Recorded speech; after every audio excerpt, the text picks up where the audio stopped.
had this loud voice screaming in my head to paint a creature with some beautiful, shiny, gaudy gold leaf accents in the background. So, in this video, I'll be showing you how I made this impromptu oil painting of a tiger with those lovely, shiny accents. If you're new here, hey, I'm Danny. I help artists learn how to paint realistic animals in oils without overthinking every brushstroke and having a great time doing it.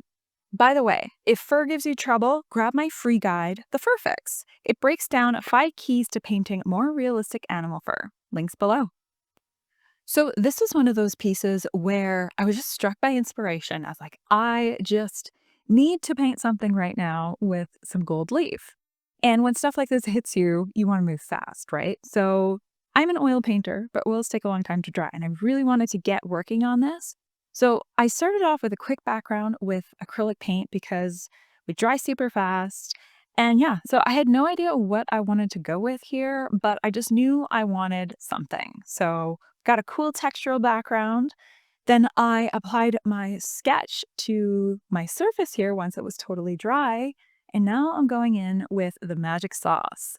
So this is a special glue made for applying gold leaf or metallic leaf. I'm definitely not using true 24 karat gold leaf here. I'm using a faux gold leaf because it's much cheaper and I just wanted to have some fun. So I'm going in here and I wanted this really cool sort of like sacred geometry style, I don't know, circles and triangles and stuff in the background. So I kind of mucked that up in a digital program and I transferred my lines and now I'm just tracing those lines with a brush, basically just outlining where I want that gold leaf to go, letting it dry, and now we go in with the messy but fun part. This stuff is so much fun to work with, but oh my God, you make such a mess.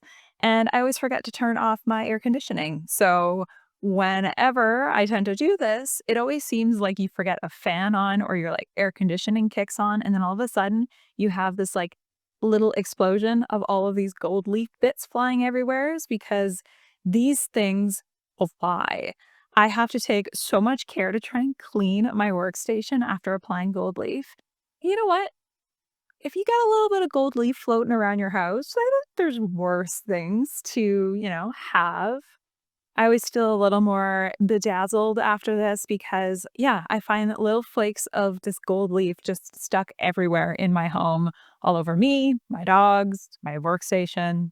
At least it's pretty. And I do like to try to save the extra. So I always put in this little container and yeah, it's a fun thing to use for other future projects. Oof, and now you get to see shiny. Okay, so now that I have my gold leaf on my surface, it's time to start painting. So background was done with acrylics because I wanted it to dry super fast. Then I applied that gold leaf and now I'm going in with oils. So I always start all of my paintings by kind of mapping in those darkest parts first. So starting with that ivory black, getting in some of those nice dark areas. Because I'm painting something relatively small here, it's not a very big canvas. I think it's like 12 inches by 18 inches. I'm not going in too hard with some of the stripes right at the beginning. I'm going in more carefully afterwards because I just don't want to end up making a big muddy mess accidentally. So I'm taking some care and working in those stripes more carefully. But yeah, you can basically see here, I'm just starting to build up my underpainting. Not really working on details at this point. In a couple of areas where I want there to be that really beautiful backlighting, which is something that, frankly, I want in all of my animal portraits ever. Backlighting is like just one of my favorite things of all time because it's such a simple way to make your portraits pop and give it drama. And it's relatively simple to do. So here, the kind of like detail I'm packing in at this point is mostly that fuzzy backlighting because I want that to be a really big feature of this portrait. And then, yeah, I'm moving through the rest of my tiger portrait here with my oils. I'm starting to build up my underpainting, kind of building in some really cool purple undertones into the shadowy bits. I love using some purple in my shadows. Right now I'm using cobalt violet hue, and I just find that it's a really lovely addition. It just gives those shadows a bit more warmth, drama, all that good stuff. One of my goals with this painting was to strategically use detail to kind of play with something different. So I basically wanted the sharpest details to be that backlit fur. And then the rest of the detail in the fur was going to be a lot softer, a lot more textural. And honestly, I had so much fun with this because I don't love doing super tight detail in the entirety of my paintings. I really like there to be texture and flow through different areas. And frankly, it's not that it's my least favorite part of the painting because it's definitely not, but detailing is not my favorite step. I love building things in more texturally. And honestly, my underpaintings are typically some of my favorite parts, aside from glazing, of course, because it's like magic.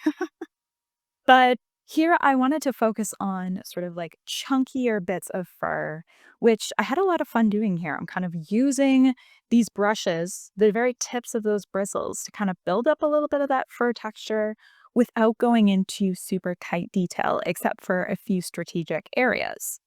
So I did go in with a script brush like you see me using here and just add a few areas. I'm going in and adding some tight little hairs just to kind of add something, but I definitely didn't want to go too overboard. I love texture and I really wanted to do my best to try to retain as much of that as possible. So here I'm just kind of using a little bit of glazing technique just to add a little bit of, I don't know, a little subtle color on top of this gold leaf just to make it a little more interesting, I think. And then, yeah, I'm just kind of moving through the different phases of my painting, building up some texture, a little bit of detail, but just kind of seeing where the mood took me. And I had so much fun with this piece. It's moody, which I love, and that's kind of the a whole bigger direction that my heart pulls in when it comes to art is I love that grungy, moody look, but I don't get to paint a lot of it. So just being able to dig into a portrait that kind of tickled so many different things for me, gold leaf. Anytime I get to use gold leaf is a good day. I love painting tigers. I love backlighting. I love moody, grungy textures. So I had so much fun here.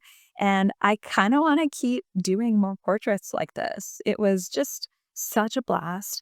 And it's just a great reminder that it's really important that you focus as an artist on the things that actually make you happy and that it's not all just work, work, work. Okay, so I put my painting aside for a few days so it was completely dry, and now it's time for the magic step of glazing. So I just added a bit of my favorite glazing medium to my palette, and I'm just basically doing a quick glaze with some burnt sienna just to dial up some of those orangey, rusty colors that I wanted to see more of in that fur. So just mixing that up and letting the magic happen.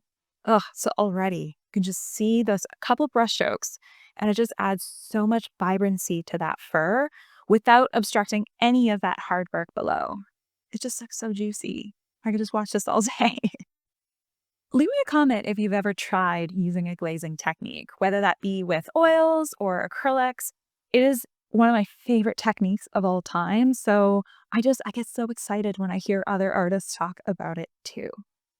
Well, that about wraps up this portrait. Oh, don't forget to go grab my free guide, The Fur Fix, before you go. It's 5 great quick tips that are going to help your fur look more realistic. It's free and it's linked below.